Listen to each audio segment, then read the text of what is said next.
Et nous continuons sur l'agriculture justement. Circuit court ou circuit de proximité, acheter et manger local, c'est peut-être un des nouveaux engagements citoyens. Si on a l'image d'une région Île-de-France urbanisée, les habitants de Saint-Quentin-en-Yvelines le savent, les champs d'agriculteurs ne sont jamais très loin. Pour nous en parler ce soir en plateau avec nous, Mélanie Poquet. Bonsoir à Mélanie. Bonsoir Floral.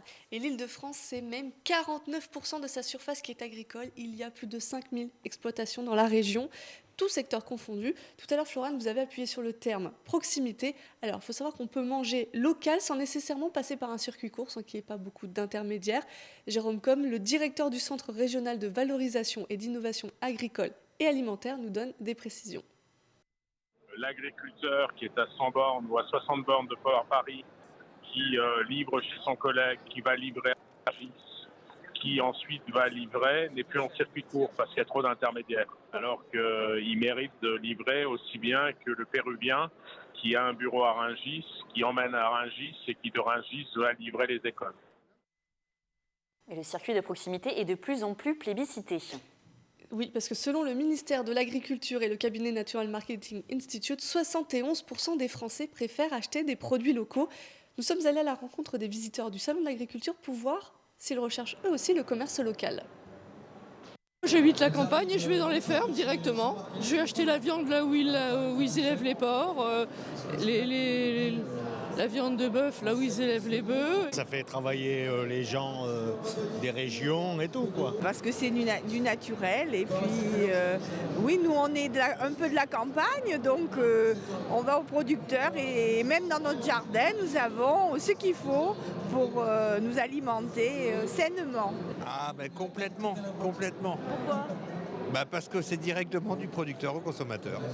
Et vous, ça vous arrive d'en acheter comme ça ? Parfois, le bord des routes quand ils vendent directement, ou alors par chez moi, j'ai des gens qui ont des fermes puisque j'habite en Normandie. Donc on l'a entendu, aller directement au producteur, à la ferme, faire attention à la provenance, c'est ce qu'on vient d'entendre. Et cette volonté est aussi ressentie par le Servia.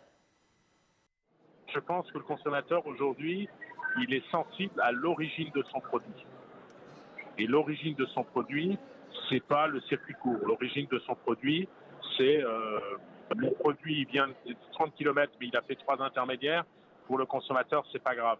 Par contre, le même produit qui aurait fait 3000 km par un seul intermédiaire, ça bouleverse le consommateur.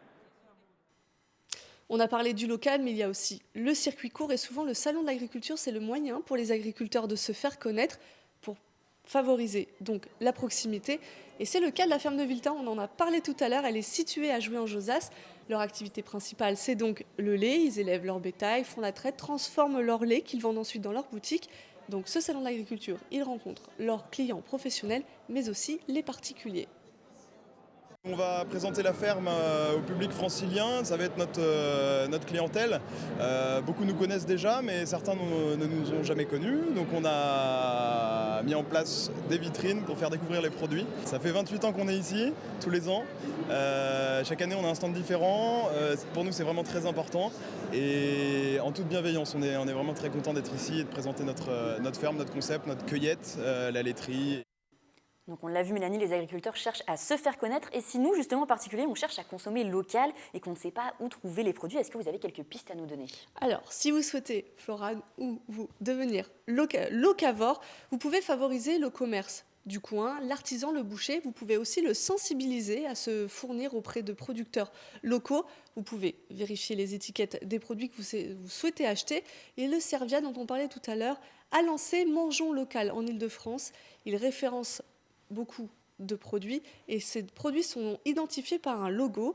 Et il y a un deuxième site sur lequel on peut aller voir, c'est le ministère de l'Agriculture qui lui référence beaucoup d'initiatives locales. Merci beaucoup Mélanie. Et pour rencontrer les agriculteurs locaux, vous avez aussi jusqu'à ce dimanche, donc le 6 mars, pour vous rendre au Salon de l'Agriculture afin de leur poser toutes vos questions.